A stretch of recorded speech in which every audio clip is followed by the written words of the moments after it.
trial,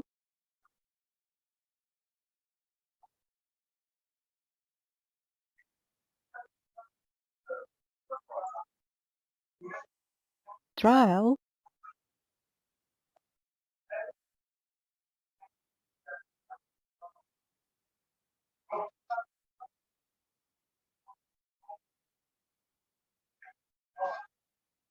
trial,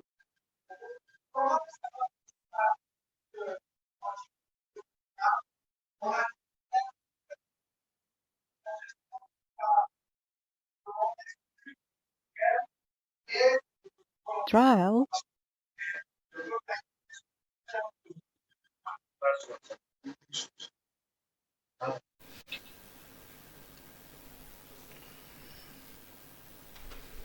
Est-ce que Priva nous a suivis? Luc Michel n'est pas en ligne aussi.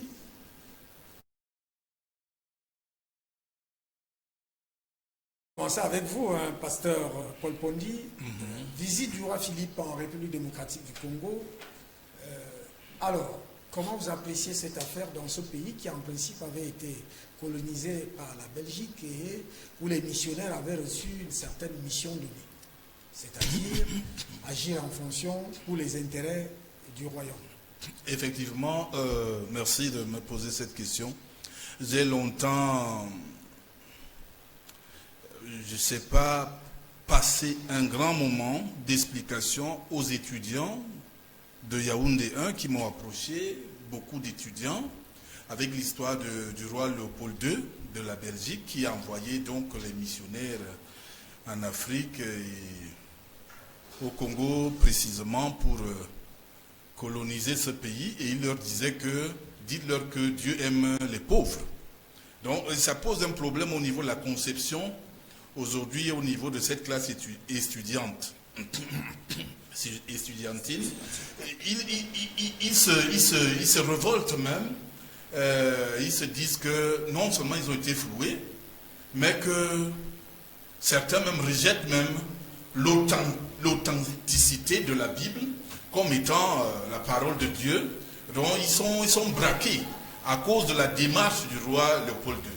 Et quand nous voyons donc tout ce que la Belgique a commis comme drame ou bien désastre, créé un désastre pour le peuple congolais, le peuple frère, en tuant ce grand nationaliste qui est Patrice Lumumba, et bien d'autres, car quand on cite Lumumba, on pense qu'on a cité, il y a des milliers de Congolais qui ont été détruits, tués par la Belgique.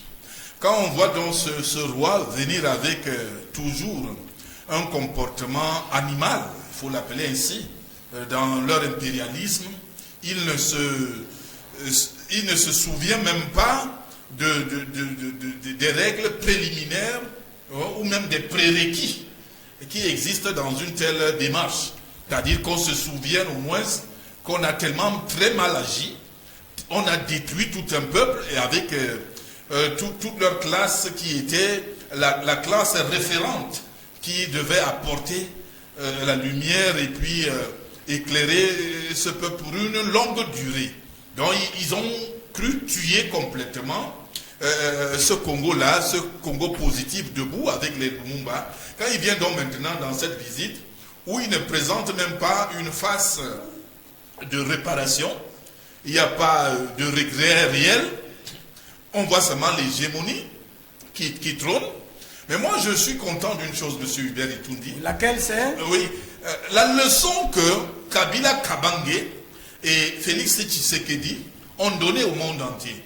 Dans ce que certains parlent toujours d'alternance et tout. Vous voyez, quand Kabila accepte passer le pouvoir à son frère Philippe Tshisekedi, nous en tant que prophètes africains, et il ne faut pas se le cacher, les faits sont têtus, parce que nous avons arrêté des émissions, les bandes sont là. Je disais que Étienne Tshisekedi va mourir sans être président. Sur les plateaux d'Afrique Média, il faut nommer ce grand média également. Et heureusement, le PDG de cette chaîne m'a apprécié dans cette démarche. Il dit, c'est quelque chose qu'il n'avait jamais vu, quelqu'un qui annonce quelque chose et on voit ça. Donc au jour d'aujourd'hui, quand nous avons de tels gens qui viennent pour se vanter, nous avons détruit ce peuple, nous sommes profiteurs de tous vos richesses, et nous sommes là, nous sommes vos dieux et tout. Donc je pense que si c'est la même démarche qu'on appelle donc M. Macron refaire, car ils ont tué tous les nationalistes de l'UPC et tout, on les invite. Vous voyez un peu, donc c'est des choses similaires. Ces impérialistes ne changent pas d'un pays à un autre. Ils ont le même comportement, ils ont les mêmes approches, ils ont les mêmes attitudes, et ils ont surtout l'orgueil et le mépris des Africains. Or que l'Afrique n'a véritablement rien à apprendre d'un Français en réalité. Vous, Hubert et tout dit, vous pouvez apprendre quoi en journalisme d'un Français? Bon, vous allez me dire, vous avez fait des classes avec eux et tout et tout. Non, vous avez d'abord ce don. Vous avez ce don. Moi, je n'ai rien à apprendre d'un Français dans ce que je fais. Rien. Et je voudrais que c'est ce que les Camerounais retiennent, que les Africains retiennent. Que nous sommes des valeurs au même titre que les autres. Et c'est le Dieu incréé qu'il faut aussi sublimer. Qui a créé une divergence de peuples, une divergence de personnes, chacun dans son registre, ayant les qualités, les capacités d'opérer dans sa posture intellectuelle, dans le domaine qu'il maîtrise mieux.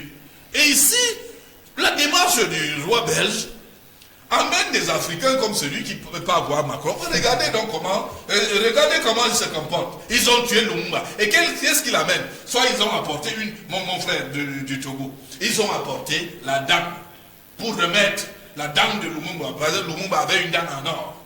Hein? Ils apportent. C'est une moquerie. C'est une manière de se moquer. Mais ce n'est pas possible. Ils ne présentent pas des excuses. Qu'est-ce que vous pouvez dire d'une telle démarche? Est-ce que c'est une lecture qui peut apporter l'éclairage au niveau de la réceptabilité de quelque chose de positif pour pérenniser dans un système d'enseignement? Non, ça n'apporte rien. Ça dit que c'est de telles visites, on doit les oublier rapidement. On les jette dans la poubelle de l'histoire. Tout simplement, on les jette dans la poubelle de l'histoire, comme je dis souvent. Ça n'a rien à voir. Merci avec à la vous. positivité. On partait de 13h à 17h. On va se faire quelques minutes pour boucler cette édition. De l'autre côté du Grand Zoom, je ne sais pas si les choses sont en place là-bas. Si on peut aller faire un dernier tour de table de ce côté. Ayo Nenonene. Ali Yao Nenonene, nous sommes avec vous pour essayer de comprendre avec vous aussi cette posture du roi Philippe qui est venu comme dans ses terres conquises et qui n'a pas voulu présenter des excuses officielles, encore moins parler de la réparation, ce que beaucoup de Congolais attendaient. Alors les jeux et les enjeux aujourd'hui donc de l'avenir de la RDC, dans ce contexte, comment vous comprenez le jeu et les enjeux de l'évolution de la RDC? Ça fait pleurer. Ça fait pleurer. Si vous mesurez, il n'y a pas de machine encore pour évaluer le tonnage, l'immensité, la vastitude des richesses enfouies dans le sous-sol congolais. Il n'y en a pas encore. Les techniciens des minerais disent qu'on n'a pas encore de calculatrice pour calculer ça. Mais malheureusement, vous constatez avec moi que c'est l'un des pays les plus arriérés, où l'analphabétisation bat un taux inquiétant. Le roi Philippe ne fait que marcher sur les traces de Léopold II. Et quand vous lisez, je vous en prie que chacun de nous essaie de retrouver ce charte-là. On dit la charte ou le charte? La charte, oui. De retrouver cette charte-là et de la lire. Mes amis, c'est horrible. C'est affreux de l'impérialisme. Oui, on a ça. Moi, j'ai ça. C'est pas possible. C'est-à-dire que, d'abord, je me pose une question. Est-ce que, avant qu'un roi comme lui n'atterrisse à l'aéroport du Congo, on n'a pas une idée de ce qu'il vient faire, par exemple? Est-ce qu'on n'a pas une idée? On doit avoir une idée. Son agenda, non. C'est comme dans les palais, dans les chancelleries. Quand je vous invite ou bien vous demandez à venir chez moi, ce que vous venez faire, je dois le savoir, non? Tout à fait. En principe, il faut que nos peuples, il faut Trial. que nous, les Africains, nous commencions par nous respecter d'abord pour imposer le respect aux autres. Si le roi Philippe atterrit aujourd'hui à l'aéroport du Congo et qu'il ne prenne même pas la peine de dire un seul mot de Trial. pardon, d'excuse au peuple congolais, c'est encore une moquerie de plus. Mais oui. Trial. C'est une moquerie de plus. Oui. La moindre, vous savez, si les Africains sont révoltés aujourd'hui de part et d'autre contre c'est quelque part leur faute. C'est-à-dire que dès que vous offensez quelqu'un, Trial. dès que vous frustrez quelqu'un, la toute première des choses à faire, c'est de s'excuser, c'est de poser Trial. les jalons du pardon. C'est pour ça qu'on dit, une faute avouée est à moitié pardon. Pardonnez. Vous enfreignez la personne, vous enfreignez aux règles qui régissent un pays. Vous arrivez dans ce pays. C'est une moquerie. Pourquoi encore accepter que celui-là rende encore visite au peuple congolais? Je ne comprends pas. Trial. Si on ne peut pas savoir ce qu'il vient faire, si dans son agenda, il n'est pas prévu depuis le Congo, depuis la Belgique, il n'est pas prévu un petit mot d'excuse de ce que ses prédécesseurs ont fait, je ne vois pas le... Pourquoi on doit l'accueillir? Je suis de cet avis. Merci beaucoup. Je suis vraiment de cet Monsieur avis. Beretundi, voilà ma réflexion. Trial. Merci à vous. On va sensiblement vers la fin de ce programme. On n'en dira pas beaucoup. On cherche à apprendre. Est-ce qu'au niveau du standard, la région peut avoir Luc Michel et Priva? Trial. Ils ne sont pas là. On va donc faire un dernier tour avec vous. Qu'est-ce qu'on peut conclure, professeur Paul-Emmanuel, pasteur Paul Pondi? Comme je me perds. Qu'est-ce qu'on peut conclure aujourd'hui sur Trial. ces sujets? C'est vrai, vous êtes arrivé quand on parlait des révolutions de couleur au Cameroun, là on parle de la RDC.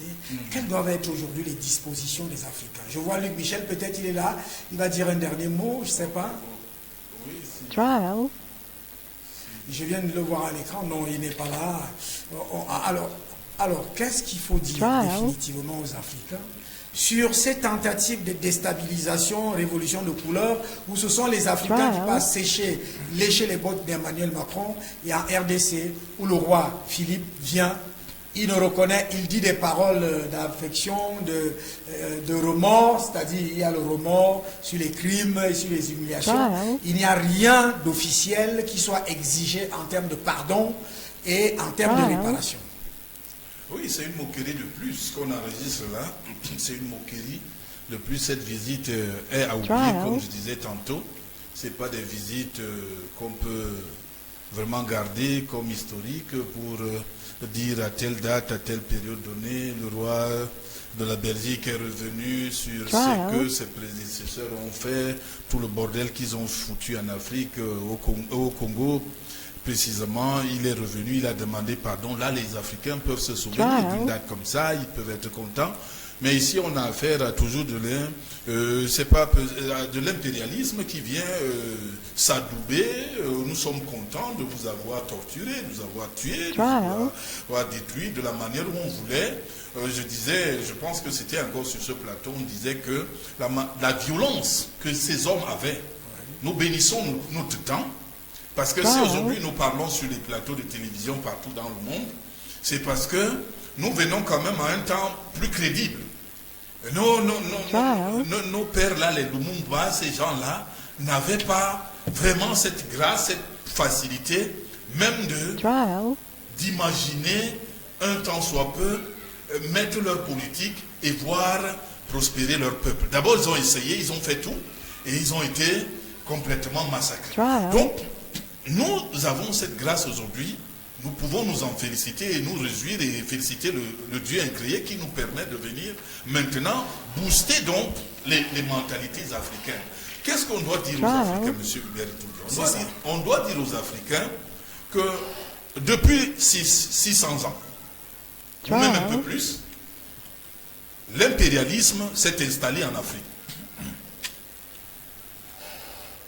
Ils se sont installés pas pour faire le gagnant-gagnant, comme disent les Chinois aujourd'hui. C'est un langage qui est plaisant. C'est-à-dire que j'ai de l'or, j'ai de l'uranium, j'ai du pétrole, on fait du gagnant-gagnant. Tu prends 60, je prends 40. Hein? C'est-à-dire que si les Africains peuvent comprendre la dangerosité de la démarche, soit politique, soit intellectuelle. Moi, j'ai dit même sur ce plateau, quelqu'un était en train de me contester. Hein? Je disais qu'il n'y avait pas de bienfaiteur en relations internationales. Et il y avait ce qu'on appelle la manipulation et les calculateurs. C'est-à-dire qu'on vient calculer comment piller, comment détruire, demeurer à vita aeternam vos patrons sur tous les plans.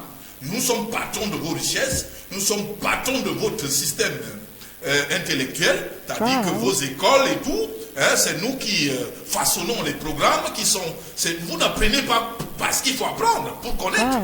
Combien de Camerounais aujourd'hui ou bien d'Africains connaissent l'histoire de l'Afrique? Ah non, mais on parle de l'école, on va te parler de Césaire, comment on appelle le philosophe là, donc on va te parler de René Descartes, on va te parler on ne te parle pas de Cheikh Anta Diop, on ne te parle pas de Thomas Sankara, on ne te parle pas de Kadhafi, on ne te parle pas des icônes africaines, hein, dans l'école africaine. Voilà mon frère Jean-Emmanuel Pondi qui est au moins au 22e livre, 22 ou 23 publications, où il se vertue, il est passionné d'écrire pour l'Afrique. Mais on n'introduit même pas ces livres dans le logiciel des apprenants africains. Non, c'est pas possible. Je ne sais pourquoi. On doit apprendre les gens Emmanuel Pondi. À l'université, même partout dans le système scolaire, même les classes de première terminale. On inclut ce savoir. C'est-à-dire que je l'appelle souvent, par exemple, parce que c'est ça qu'il faut pour l'Afrique. Je l'appelle, c'est-à-dire que la crème des crèmes de l'intelligence africaine. On doit introduire ce genre d'ouvrage pour que les Africains apprennent au moins leur histoire, ce qui est important pour eux. Mais qu'est-ce qu'on apprend aux Africains? Du n'importe quoi. On va t'apprendre, par exemple, que Nietzsche, nous on a appris que Nietzsche disait que Dieu était mort. C'est ce que moi je peux dire avec les chrétiens, comme j'étais là maintenant à l'église. Hein, j'ai prêché jusqu'à 13h. Quand vous me voyez arriver en retard, le culte est d'abord fini à 13h. Après, j'ai la responsabilité, finir le culte et venir maintenant pour des programmes de ce genre pour édifier les Africains. Qu'est-ce qu'on peut dire? On doit revenir à l'orthodoxie du devenir de l'Afrique. Ça veut dire qu'on commence par les basiques. On place les vraies bases. Les bases même ont été faussées. Donc une question de refondation. De refondation complète du système. De tout le système. Alors au niveau de l'intelligence, il faut reformater parce qu'on ne doit pas t'apprendre à chanter l'hymne français. Au cours de la semaine, je vous donne rendez-vous, on va prendre une émission dans ce sens-là pour refonder. Pratiquement, c'est d'ailleurs la démarche du Mali, la refondation de l'État malien.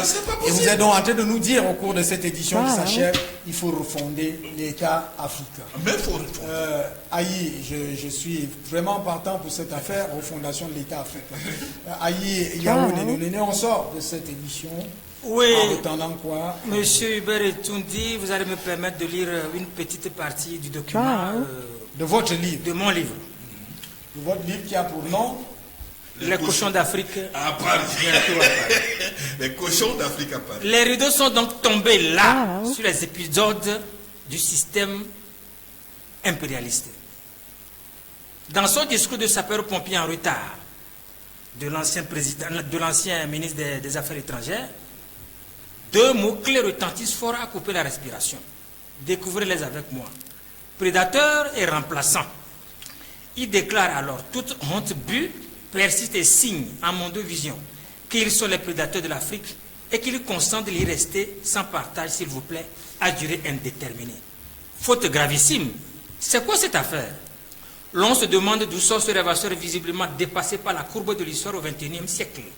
Il est réellement perdu dans les rêveries du promeneur solitaire de son arrière-grand-père Jean-Jacques Rousseau. Il n'y aura plus en Afrique ni prédateurs vétérans, ni nouveaux pilleurs. Vous me comprenez? Il n'y aura désormais sur le sol de nos ancêtres que des partenaires méritants et responsables, ayant le réflexe des êtres qui considèrent et respectent leurs répondants. La charte de l'Afrique a changé de législateur, son code pénal de rédacteur. Ah, son code pénal de rédacteur. Ah oui. Alors, je crois que ça vaut la conclusion de cette édition et ça rejoint ce que le pasteur Paul Pondi disait. Il faut refonder les nations africaines. Les nations Il africaines. faut refonder les mentalités, il faut refonder les comportements. Exactement. Faut refonder Les médias le concept. d'Afrique, Canal Aoussa ont désormais cette mission sur le plan de la communication, de la sensibilisation et de la prise en compte justement des jeux et des enjeux Tout à fait. de ces pays africains sur la scène mondiale. Tout à fait. Madame, salut, monsieur, bonsoir. C'était Panafrique.com, la première édition de ce dimanche. Médias d'Afrique dans le grand groupe Canal Aoussa vous donne rendez-vous pour l'édition 7 Monde. Ce sera lundi à 20h30. L'édition géopolitique, géostratégie. Et dimanche prochain, s'il plaît à Dieu, Inch'Allah, comme ça se dit, nous allons nous retrouver pour Panafrique.com. Panafrique.com. Alors, pour ça, Emmanuel Pondy, en 1, 2, 3 secondes, 10 secondes. Que Dieu bénisse l'Afrique, que Dieu bénisse le Cameroun, que Dieu confonde les adversaires du Cameroun. Tout simplement cela. Merci à vous. Madame, salut. Monsieur, c'était Panafrique.com. Bonsoir.